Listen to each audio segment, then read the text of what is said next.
మన ప్రభువును రక్షకుడైన యేసుక్రీస్తు నామములో ప్రియులైన దీని బిడ్డల వారందరికీ శుభవందనాలు తెలియజేస్తున్నాను.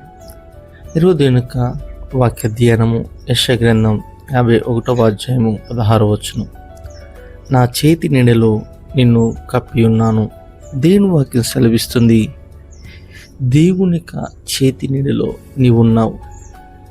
ఆయన చేతి నీడలో ఉన్న ప్రతి కుటుంబాన్ని, ప్రతి వ్యక్తి యొక్క జీవితాన్ని దేవుడు ఒక ఉన్నతమైన కృపలో దేవుడు వారిని నడిపించును. కాబట్టి నీవు అధైర్యపడక, కృంగిపోక, దేవుని యందు విశ్వాసంతో నీ జీవనాన్ని నువ్వు కొనసాగిస్తే ఆయన నిన్ను కాపాడి సంరక్షించును.